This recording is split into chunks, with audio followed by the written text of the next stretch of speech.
All right, it seems like quite a few people are here. So before we get onto the seminar, make sure to get tickets to the biggest industry event of the semester with over 50 industry representatives attending from more than 20 companies on the interactive platform GatherTown. The industry night tickets are only $5 and will close tomorrow at 11:59 p.m. Please go to SUCE.info to purchase your tickets, which is the SUCE website. So welcome to the fourth academic seminar. Please turn on your cameras and ask or upvote questions in the Slido. Just a reminder for PEP to make sure that you're using your Zoom Uni account and to fill out the sign-up form if you haven't already. I'm excited to welcome Professor Kim Rasmussen, who will give a presentation towards designing steel structures by computers. He specializes in the analysis and design of steel structures. He's also the Deputy Dean and Associate Dean Research in the Faculty of Engineering. Prior to this, he was the head of the School of Civil Engineering.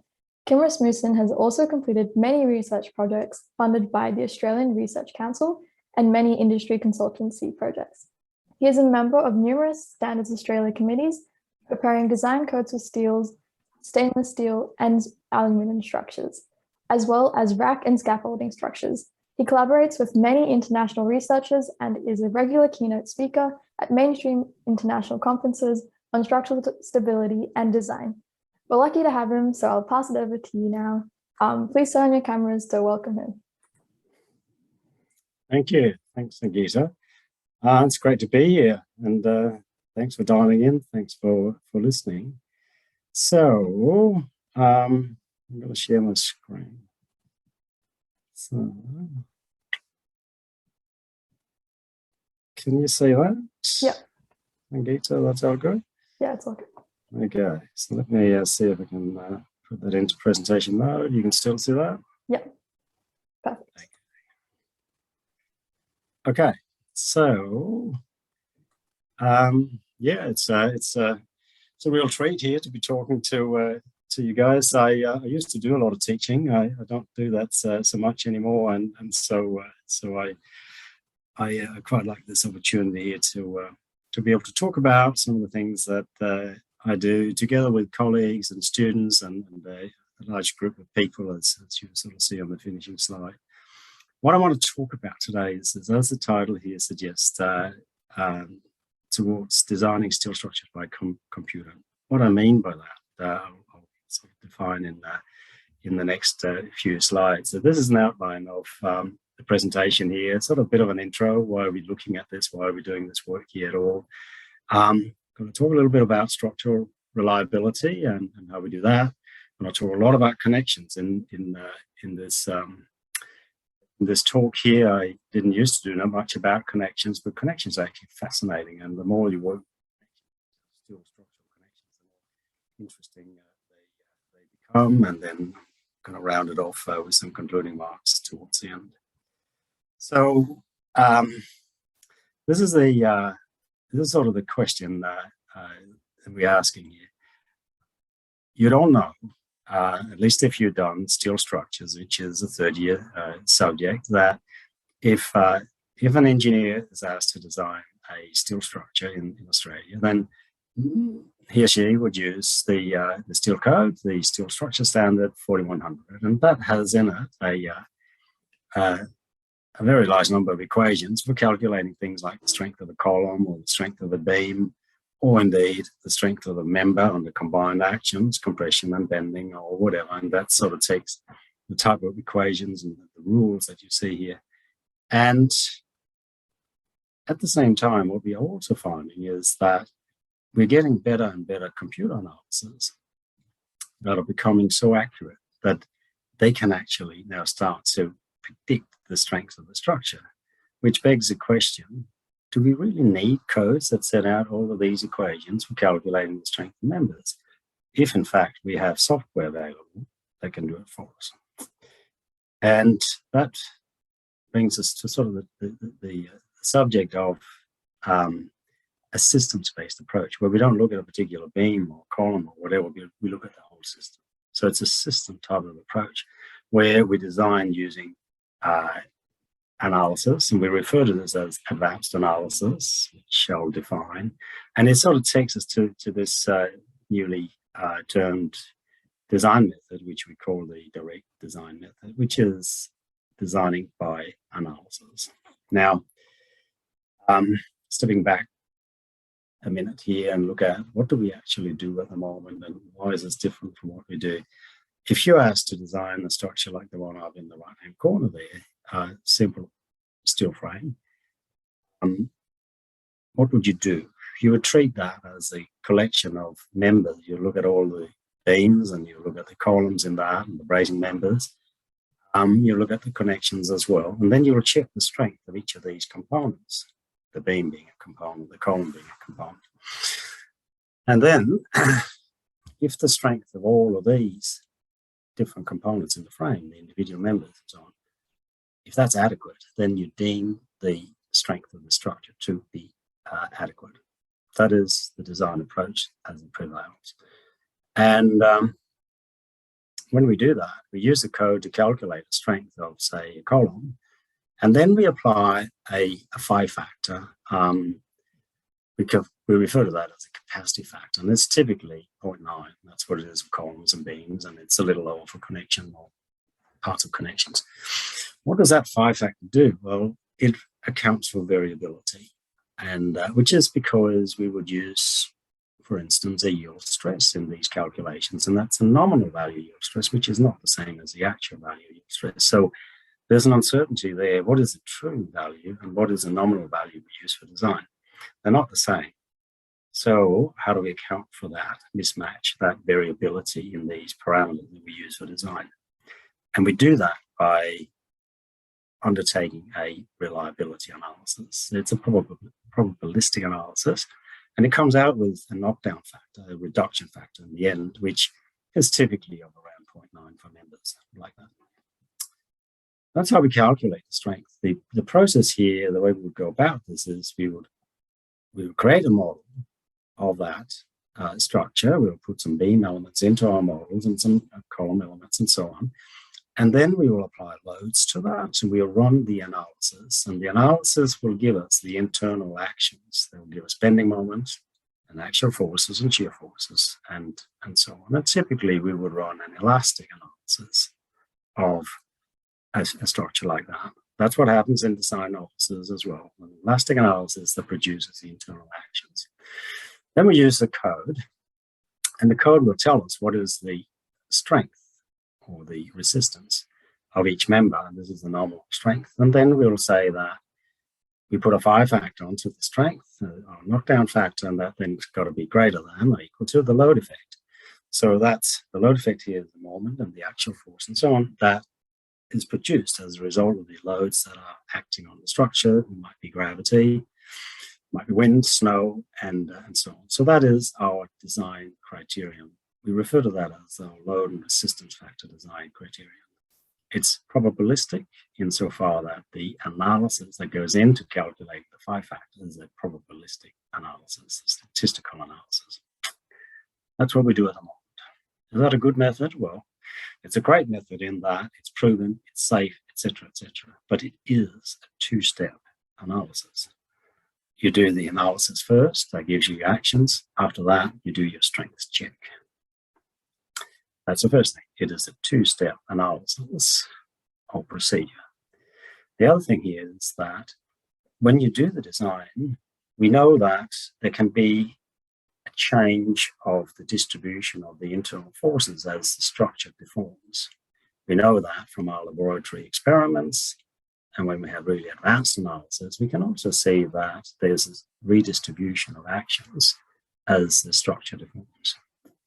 How do we account for that in our design? Well, actually, at the moment, we really only account for that interaction between members by using an effective length factor, typically for the columns here. We don't really use the analysis here to accurately track the redistribution of forces as we get yielding in the structure. So the way we account for interaction and load redistribution in the analysis is pretty primitive at the moment. Now, so we have to calculate a an effective length. An effective length factor is easy enough to calculate just going. If you have a regular frame like this where the members meet at right angles, there's pretty good rules for that in 4100 and so on. It's not too difficult, but increasingly we are seeing much more sophisticated types of structures with highly irregular geometry like the ones that you're seeing in these photographs here. It is virtually impossible to calculate. It's just not well defined for that. And so effective lengths are really not a good concept to use for design of irregular structures like these ones. And then also we have to check the strength of the individual members and the components of the connections and so on. We can't account for low redistribution, and there's this lack of ability to capture the complex interaction between members in the structural system after the first year once it starts to yield. So there are good reasons for thinking about whether we could not do something that is better than this. Could we not start to analyze this as a complete system, as a complete structure, and design it as such? So that is one reason why we are starting to look at design by analysis. Another reason is that years ago we didn't have programs available that could do this in a really efficient way. Today there's a very large number of products available. Some are open source, others are commercial products. There's a whole table of them here on this slide here. The ones involved are the commercial products. They're pretty good. They're pretty sophisticated. They can account for all of the nonlinearities that we are seeing in the real structure. So it will deform, it will change geometry, and so we have large displacements, and it means that we have to express equilibrium in the deformed configuration. It immediately becomes a geometric nonlinear analysis when we do that. Also, you can model any type of material just about, and certainly materials like steel you can model quite accurately. Steel is elastic to begin with, and there's a linear relationship between stress and strain. But it starts to yield when we get a stress-strain curve, and for those of you who have done a coupon test will know what a stress-strain curve looks like, and it's quite easy to put that stress-strain curve into an advanced analysis. Thereby, the analysis becomes material nonlinear, and it dissolves a geometric nonlinear. And we can also model the actual imperfections in a structure. Structure is not completely vertical, it leans a little bit.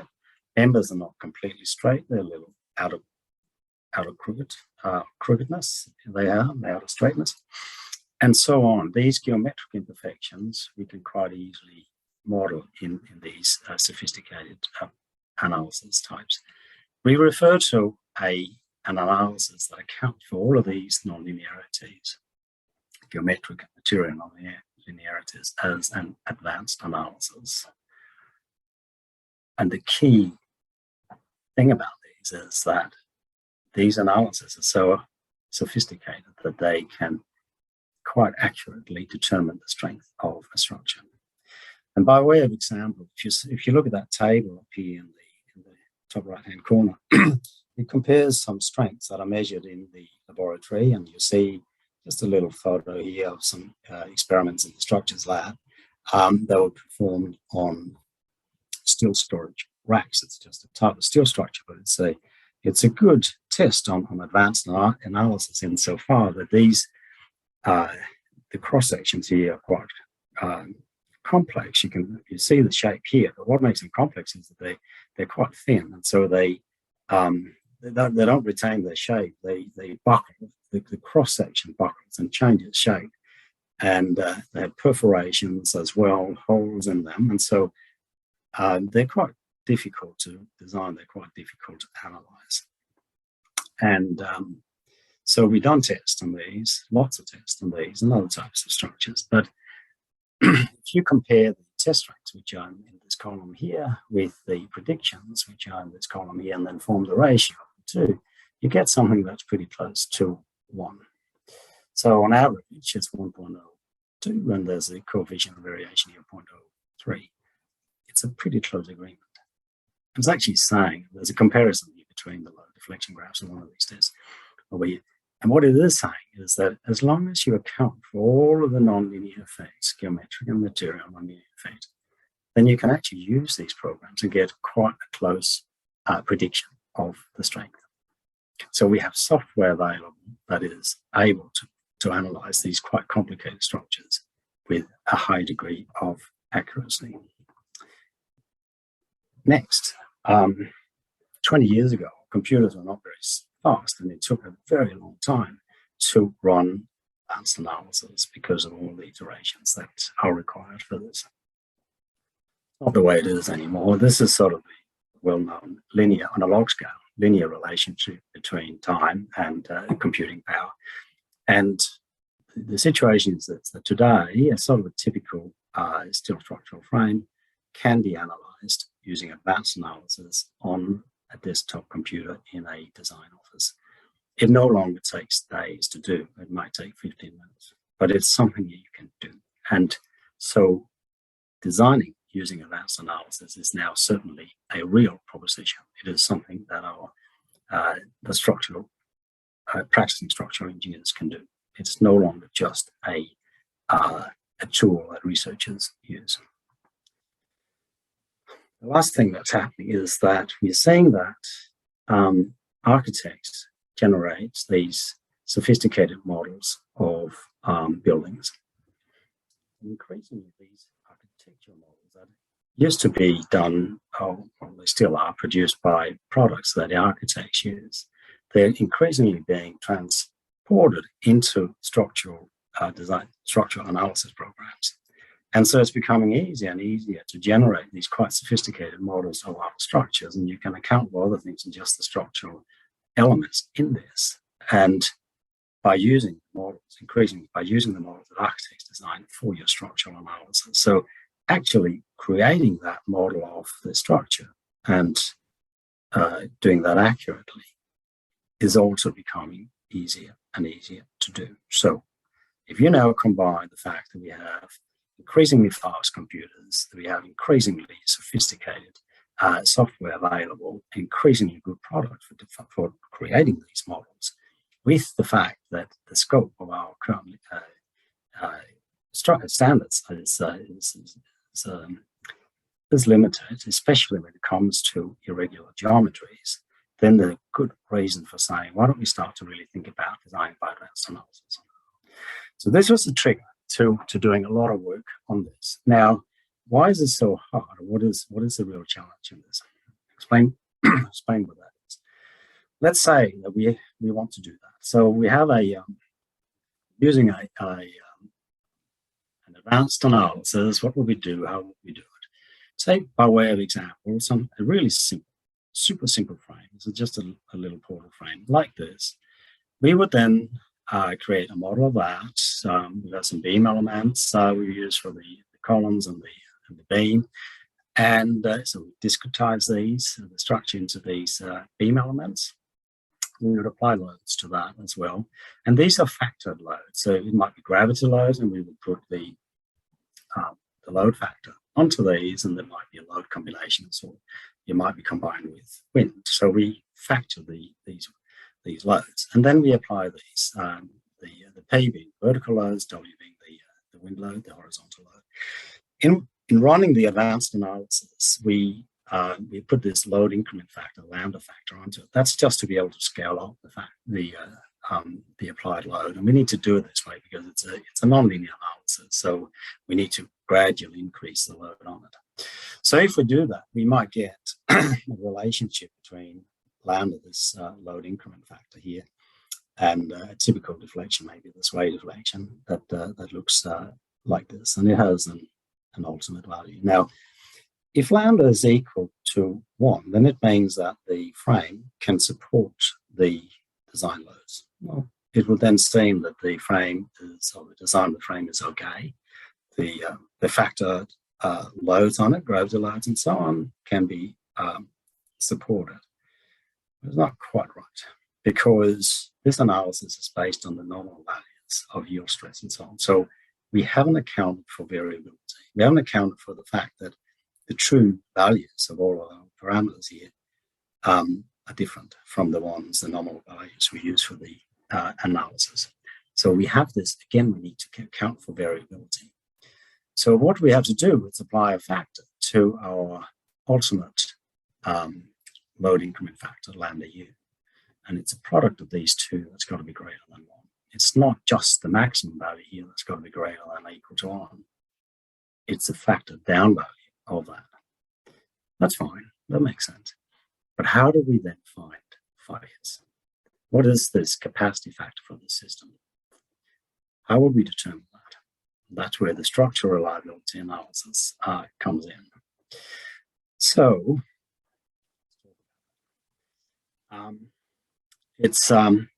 what we do here is we say that the system strength is just simply the ultimate value of the lambda value here. We write the system strength we write as this phi s factor times the nominal capacity of the frame. The nominal capacity is a function of certain parameters, and it might be material strengths.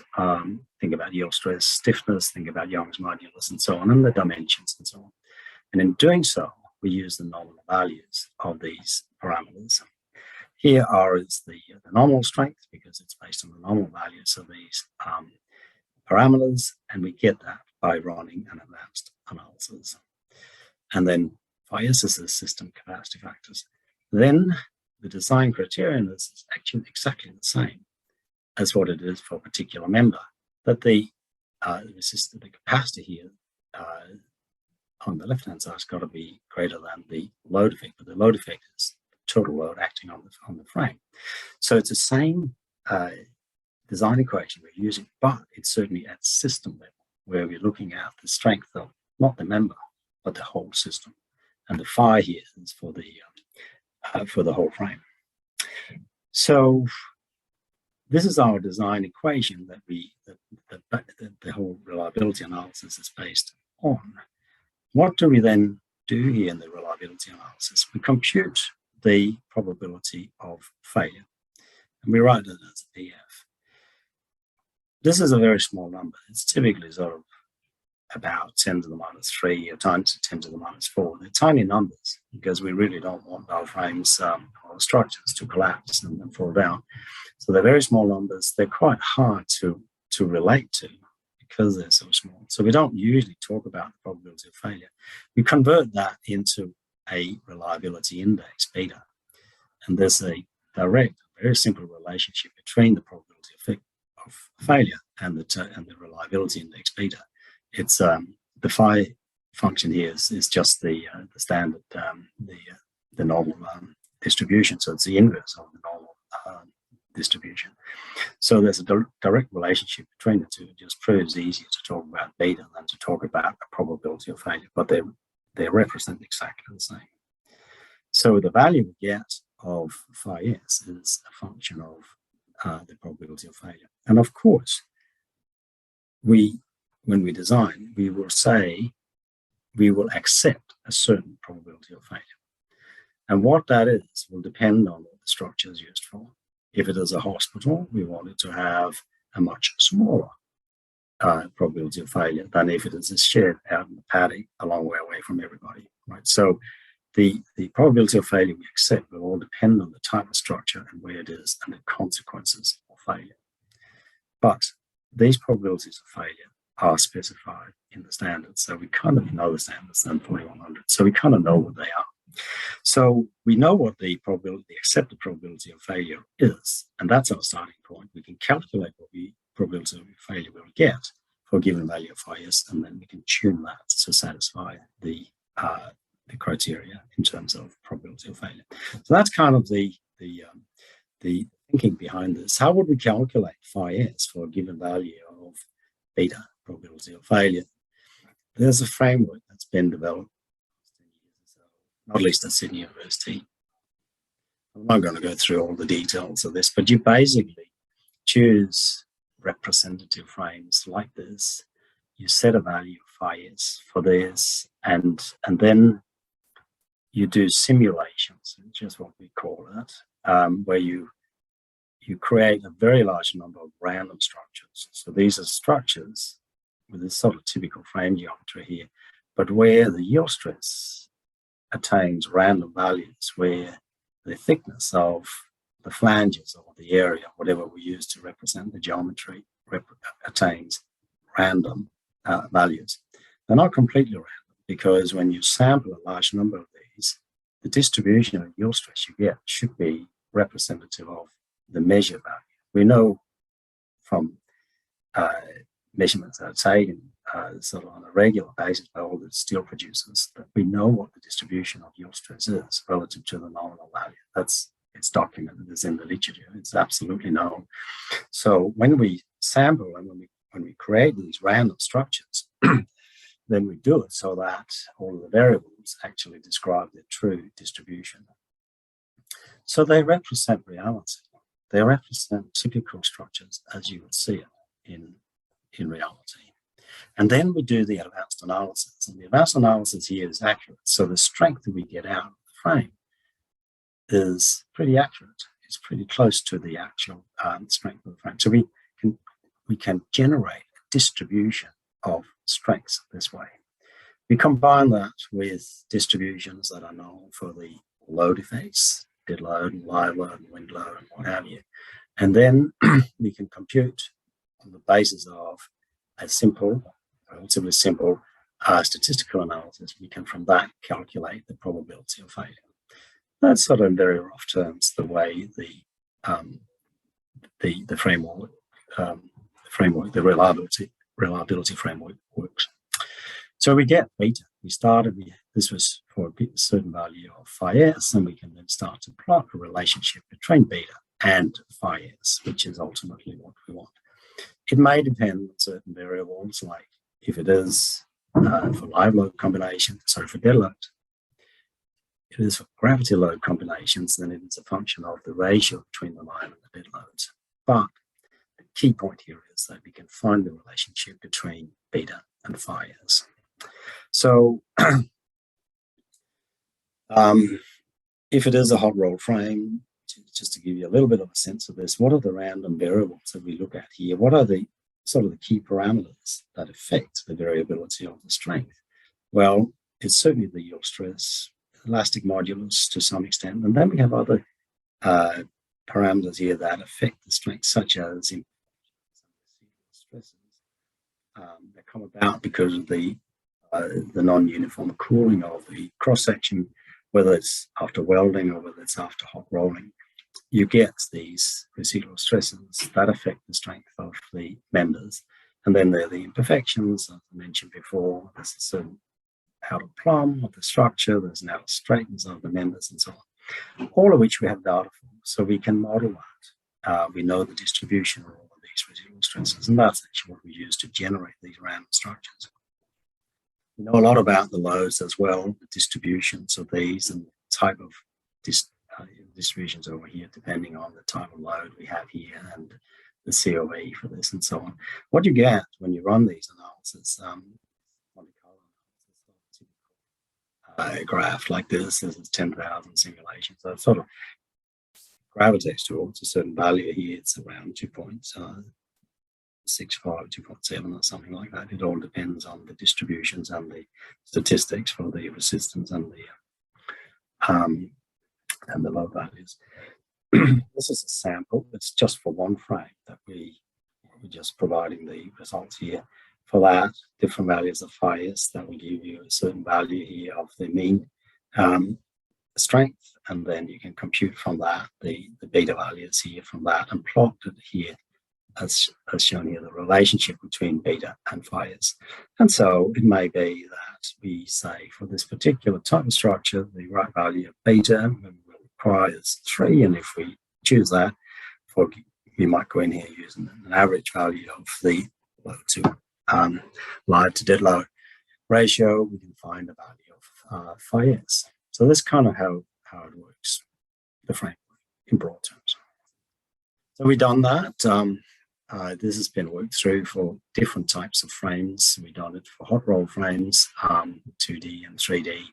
We've done it for steel storage rack structures. We've done it for cold form steel portal frames and other types of structures, scaffolding structures as well. And there's some results that are summarized in here. The values here are actually not so important. Really what I want to say here is that a lot of the analysis has been done over the last, well, it's nearly a decade now, I suppose, since we started with this. So we're a long way down the track with this. And we also now started to implement these provisions for using advanced analysis for design in some of our codes. The cold form steel structures code, which is 4600, we put advanced analysis provision into that in 2018. The steel storage rack code was the first. A lot of the early work that was done on this was actually done on steel storage racks, so that happened already in 2012. We just revised the scaffolding code, and that will be published next year. It will have advanced analysis provisions in this. And next time, 4100 gets revised, and we're hoping that will happen relatively soon. It will have good provisions for advanced analysis in it as well. So we're actually working our way through this. So this is happening. And so increasingly this work is being made available to practicing engineers. Now, in terms of, that's kind of where we're at. Now, in terms of what we're doing at the moment and where we're heading, in all of the previous work, we assumed that the connections are either rigid or they're pinned. We also did look at some connections that had a linear, simple relationship between moment and rotation in the connections. But by and large, we were not focusing on connection. By and large, we here said that we will assume either that, or certainly in the reliability analysis, we assume that failure is not going to happen in the connections. The implication of this was that if it is a rigid connection that is assumed, then after having designed the structure using advanced analysis, you actually have to go back and use the code to check the strength of the connection, because it's just assumed not to fail here. The failure is assumed to occur in the members, in either the columns or the beams. We assume here that the connections are not failing. What we really would like is for the advanced analysis to do the complete check, to also check the strength of the connections. So that's why we've been focusing a lot on connections. And so I'll talk about these for a little while. So as I mentioned, connections are sort of, the more you get into them, the more interesting they become. They're quite complicated. They have all types of elements in them. They might have bolts and an end plate like this, and they have welds in them. So they are, when you think about it, actually a structure in their own right. Remember, an I-beam or something is pretty simple. It's just what it is, a certain cross-section, and it's uniform along the length of it. But a connection is much more complicated. And every one of these components, the bolts and welds and so on, can fail and lead to failure of the entire connection. What's a general principle here for designing a connection? It is to track equilibrium. So if it is a moment that is applied, we'll go through every step of the transfer of that moment through the connection, and we will require that there's equilibrium, that moment is carried through. So if it is a moment in the beam cross-section here, for instance, when it comes to the cross-section through the bolts, then the same bending moment must be acting. So all of the forces in the bolts here and the contact forces down here at the bottom must add up to the same bending moment. So there's equilibrium of the actions as you go through the connection. So we check equilibrium and we check compatibility. Compatibility simply means that the geometry is intact, if you like. And what we especially check for when it comes to compatibility in a connection is the ductility. We don't really want fracture to occur in this. We require that the different components in the connection is sufficiently deformable so as not to fracture. We've done quite a few tests on connections over the last decade or so, and I'll just show you some of these just to give you a sense of what actually happens in a connection. The previous slide here, that type of connection here is referred to as a bolted moment end plate connection for good reasons. It's bolted, it's got an end plate, here. So it's a bolted moment end plate connections. It can take moments. So we've done some testing these, and in this slide here, photo here, the column is actually horizontal. It's a beam that's sticking up this way, and then you have the end plate here, and we apply a load through the jack up here that pushes onto this and creates a moment in the connection here. Now, here's the bending moment plotted against the rotation of this, and it's sort of linear to begin with, and there's a lot of yielding, and then you get some really steep drops here in this, which is when fracture starts to develop through this. And it sort of starts here at the most highly stressed regions. It propagates across the top flange here, eventually propagates out here, and then this part here of the end plate is completely separated from the rest. This is the second drop. So this is what happens here. That big drop there is when it propagates out to the edge here. And then the fracture here zips down along the web plate here, and eventually we get a fracture of the bolts, or the knot shreds the thread on this, and then it completely collapses. So that's sort of a typical moment rotation graph you see in an experiment. This one here is another geometry where we have a thicker end plate here, and so in this case we start to get buckling of the web. You can just see it here. This is sort of a shot in from the end, and it's a web plate here, and you can see that buckle here as this pushes down on it and causes the web to bulge out, and so you get sort of inelastic web buckling here, and then again the bolt starts to snap or to fracture in the end, and you get this really steep drop here. So another type of behavior. That's a bolted moment end plate connection. We also done some work on this what we call a top and seat angle connection. So again, the column is horizontal, the beam is vertical. There's an angle down here, which is the seat. Think about that as a bottom. So we put the beam down on that provides a seat for that. And we put a bolt through that here, and we alter bolt it to the side of the column. And then once it's put on the seat, we put another angle over the top here, and we bolt that as well. So we got to these two angles supporting. They can transfer loads, of course, and so this whole connection can transfer moment. So that's the rig here. It's actually the same rig. It's the one for the bolt moment end plate connection. It's just been painted in this series of tests here. And this is the typical moment rotation relationship you get. And if you look at the way this deforms, this is sort of in the early, the photo you see here is in the early part here where the loads are relatively small. It lifts up. You can just see the angle bracket here is being lifted up a little bit as a result of the upwards on this side of the angle. We pull more, and it starts to lift up more. Pull more here. What you see now is that in the beginning, it's sort of an angle. There's kind of like, to begin with, there's a 90-degree angle between the two legs and the angle, but gradually it's being pulled. As it pulls and stretches, it's almost like it becomes just a line, and it's stiff. And that's why you see that this curve here sweeps upwards. It increases in stiffness, which is because of that increase in catenary action that's happening here.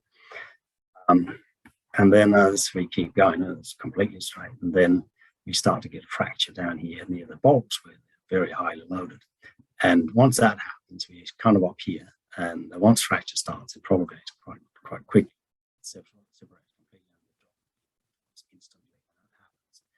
So it's quite an interesting behavior you see there, sort of from an angle bracket that starts to begin with just transferring the load by moments, and then to catenary action and stiffening up. So something that looked really simple, once you really start to look into it, is not so simple. So that's a bit about connections and connection behavior and type of failure modes that you see in this. In terms of design, what do we do in Australian practice at the moment? Well, 4100 doesn't tell you how to design a connection. It tells you how to find the strength of components like bolts and welds, but you actually have to go to other literature to find good models for designing connections. So the Australian Steel Institute has published a raft of different design guides for connections. And so there's a design guide 6 here for simple connections, which are connections that can't transfer much moment. So think of them as pinned. And for rigid connections here, that's number 12, and then there's many other guys like this for other types of connections. But here you actually see the bottom moment end plate connection, and this is a typical sort of pin connection where you just have an angle seat down here and another angle up here in the web. It also has this sort of background in theory handbook here, which on the front here has an interesting graph that shows sort of typical moment rotation graphs for different types of connections. And so you have some that can hardly carry any moment, and then you have some that are very stiff, that don't deform much as you apply moment to them. And so that's why 4100 sort of says a connection we will deem to be rigid or pinned. And so if you look at that, these are the terms simple and rigid that are used in 4100, and that's the thinking in 4100. It assumes that connections fall into one of these two categories. It is a simplification, to say the least. There are many connections that have sort of stiffness that sit in between that are what we call semi-rigid. The European code is different. It uses the component method, which is a way of breaking this connection here into a series of components, and we represent each of these components by a spring. And so the way the thinking here is to say, well, if we have a moment like this, the way that's transferred is through certain key elements. And so the web plate, or the end plate here, is a key component because the force in the flange has got to come in here through the weld and then up through that end plate up to the bolts, and then through the bolts into the flange here of the column, and then from there into the web of the column. So we look at the transfer of the forces here through the joints, and then we would typically say, well, there's actually a row of springs up here. The first spring here might be the flange of the column, because as we start to pull that up at the top, that flange is going to move out a bit, it's going to deform. So we're going to apply a force, and there will be a deformation resulting from that, where we can think of that as a spring. It has a stiffness, which is just the ratio between the force and the deformation. So the first spring here might be the flange of the column. The next might be the bolt itself. That's that one. The next one might be the end plate here, and so on. So we break this connection into a spring model. And then the code has some equations for how to calculate the stiffness of each of these springs. You have a model like this, so for a certain rotation of that, you can calculate the extension of the springs up here. You can find the forces here and down the bottom as well, and you can work out what the moment is. So you can get the moment for a certain value of rotation. That gives you the moment rotation relationship for the connection. And you can do that for any type of connection. So the real beauty of the component method is that it's general. It's not like what the ASI models are. They are for specific types of connections with well-defined geometry. You can't go beyond that. The component method is much more versatile for that. So there's a lot to be said for that. So Euro Code 3 uses the component method, and it treats connections as semi-rigid, and it allows you to calculate the initial stiffness of it. But it treats all of these springs as elastic, and it just gives you the initial stiffness of the connection. So here we are. We have it's a real frame like this. We have a real joint like this. We could simplify the moment rotation relationship as rigid, or as pinned down here, or as semi-rigid as it is done in the Euro Code. In actuality, it's neither of that. It looks like this, as we saw in some of the previous moment rotation graphs from the experiments. It has an elastic range, there's an inelastic range, it reaches an ultimate, some softening, and it fractures in the end. So if we want to do an advanced analysis and we want to accurately capture this redistribution of moments, we got to model this. How do we do that? Well, we introduce some sophisticated springs that are not just linear, but are trilinear, like this. This is one way of doing it. That's what we call tier 1, where we extend the component method here to be not linear, but to be nonlinear. That's tier 1. Tier 2 is to use a very fine discretization of the whole joint, where we break this joint into little elements, little brick elements, fine discretization. If we do that, we can model the bolts and the stiffening plates and the whole lot in this. Then we can very accurately represent the connections and all of the behavior in the connection, but we get very large systems of equations. And even with today's computers, we can't really do that. It's really not a practical proposition to do that fine discretization. So where we're at the moment is really to use tier 1, to use that component method for doing it. How does it work? Well, we have a spring like this, but we're not just going to take that as a linear spring. It's a complex spring. It has, and we break one spring into 3 springs. We have a plastic spring here as well. Sorry to interrupt. I think your audio cut out a bit just then. Okay. Did you say I cut out? Yeah, just a tiny bit. Can you hear me now? Yeah. Okay. All right. So I was talking about the spring and how we make this a sophisticated spring where we have an elastic spring and a normal spring here. We have another spring here, which is the plastic spring. It's got a much lower stiffness here, and it only activates when the force has reached a certain value. And the same here with the softening spring over here. It only kicks in when we get to a certain load, which is also the ultimate capacity of that particular spring. Think about it as a bolt, and then it drops low. Now, if you combine this, then you get this kind of trilinear spring. It's in a way, a simple idea. It's a smart idea where you can describe a trilinear curve like that as a sophisticated spring. That's what is explained in these graphs here. These are just a mathematical representation of what I was just talking about. And then, if that's one spring, if we then have a series of springs like what we looked at before, you can write like that. You can calculate the potential energy for each of these springs, and you can add that up and get the potential energy of the spring series. And once you have that, you can minimize that to get the relationship between force and displacement, and you end up with a multilinear curve like this that takes the propagation of yielding through the different components into account. That's why it's multilinear. So let's say we've done that. Then after that, we know how to handle a series, I guess, a spring series like this. We now start to look at connections, multiple spring series in it like this. And again, we add up the total potential energy. We minimize that to express equilibrium, which is a standard process, and we end up with some expression like this for the moment as a function of the rotation. And we can plot that out as a multi-linear.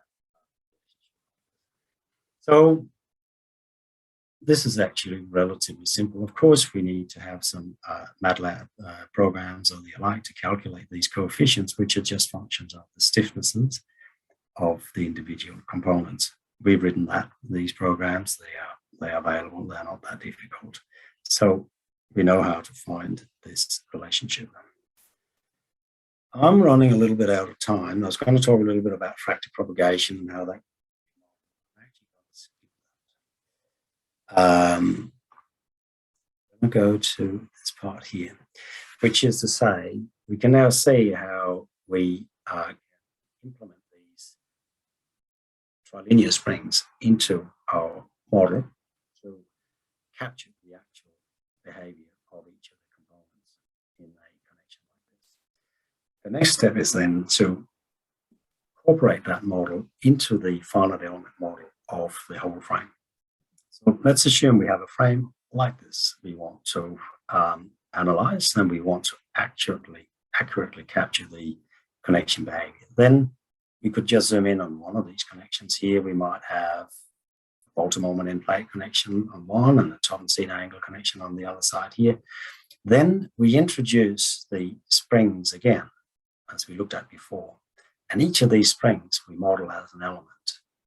Now, these elements are elements that can just take axial force, and also they can have a multilinear axial force or expression for that, as we saw earlier on. We do need to put in some rigid bars here into our final element analysis, but it's pretty straightforward to do that. Once that's done, we have now modeled the connection here, and we hook that up to some beam elements on either side of the connection, and we have a final element model of the frame, which accurately models all the components in the connections. We do need to have available, or to be able to specify the trilinear behaviors of all of these different components. So this is a column web in shear. It deforms. Here's the bolts in tension. It deforms, and there's a certain trilinear relationship for this as well. And that way, you need to think about all of the components in a typical connection. We've done that. Sorry, we can't hear you again. Sorry, can you hear me now? Yeah, we can hear you. Must be the connection on my end that's sort of cutting in and out a bit. Look, I don't have much more to cover here. So all I'm simply saying is that we do have the trilinear relationship developed here for all the different components in the connection. And here's an example of a frame like this with some loads acting on it. These loads are the ultimate loads that the frame can support. Think of it as determined through an accurate design or analysis. Now, create a finite element model of that where we model the connections here using these trilinear methods. What you find is that the critical element of this is this beam element here.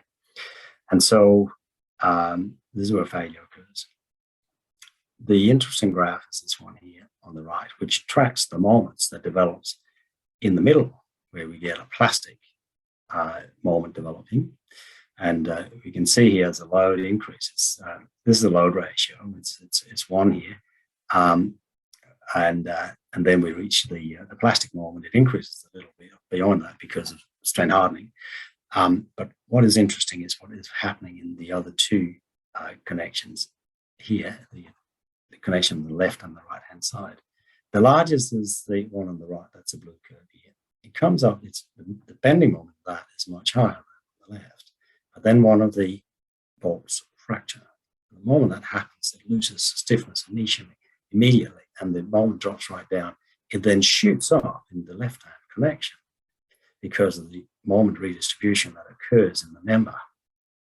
Eventually, when the bolts fracture that, it's captured in the component method model, and then again, there's a redistribution that occurs where the connection on the right starts to pick up more load. When the bolts, then the second bolt will fracture there, the frame collapses. But what it is showing, or what it indicates, is that very complex redistribution of moments in the frame that occurs because of the connections. And if you want to capture that accurately in your advanced analysis, then you need to have good models of the connections. So this is where we are at with what we've been doing. Now, so as I said here, this is where we are at it's only about half a year ago that we got a finite element model where we model the connections using the extended component, the generalized component method to work. What we still have to do is to do the reliability analysis, to do the simulation, and to work out the beta-FIS relationship at system level to get the FIS factors here, where we take account of variability of the connections. There's a student working on that. In a year down the track, we will have that completed. We are also doing the tier 2, which is this really finely discretized analysis of the connection itself. We have a couple of students working on that, where we're looking at including fracture propagation in the advanced analysis, in the finite element analysis level. So that's underway as well. So what I really want to talk about was the DDM, the direct design method, because that will be new to many of you. That's a trend. That is what is happening, how this gradually is being implemented in our design. The benefits of that, as set out here. One of the key messages here is that it is really simple. This is the way it often is. The more effort that you put into your model, your final element analysis model, the Sorry, we can't hear you again. I think it's when you're a bit further away from the mic. Sorry. Okay. We can. Okay. So what I wanted to point out here is how simple it is to use the DDM. That you just got to show that the ultimate load factor here is greater than 1 over the system reliability, the system capacity factor. So do we need these specifications? Yes, we do, but they're going to be easier and easier, simpler and simpler, because they're just going to set out how these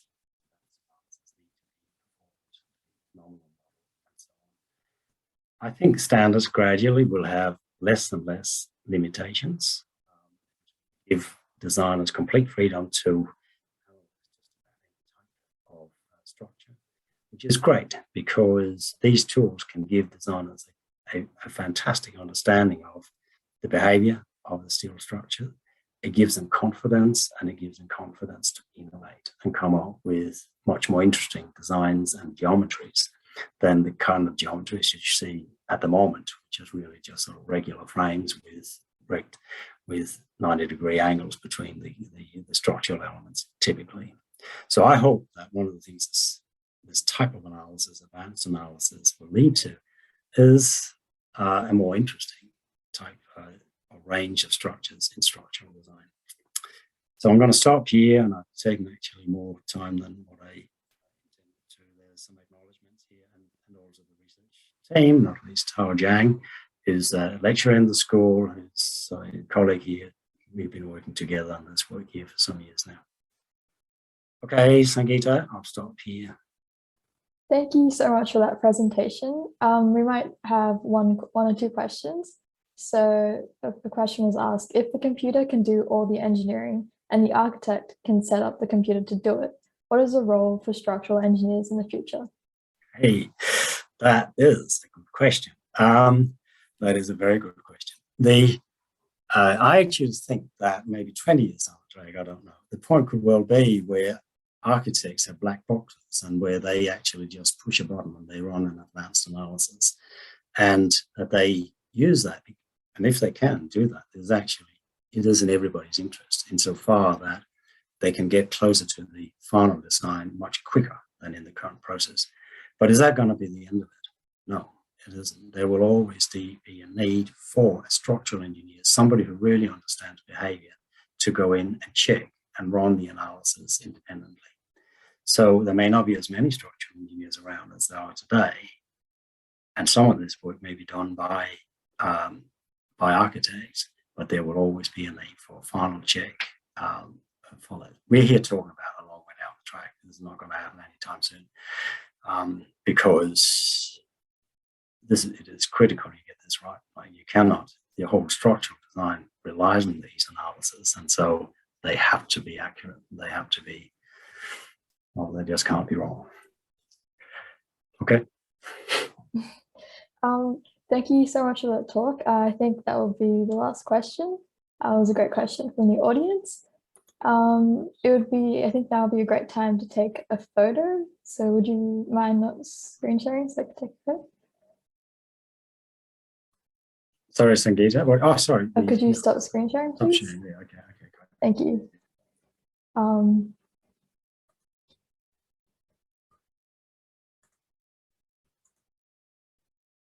We'll just wait a few more seconds for more people to turn their cameras on.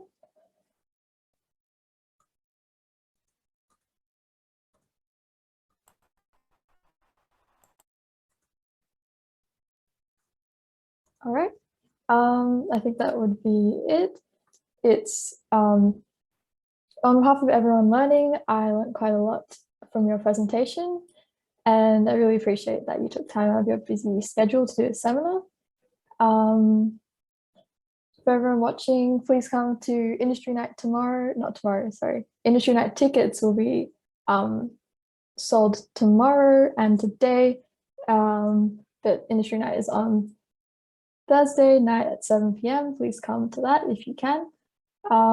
Also, check out the next academic seminar on 26th of October with Computation.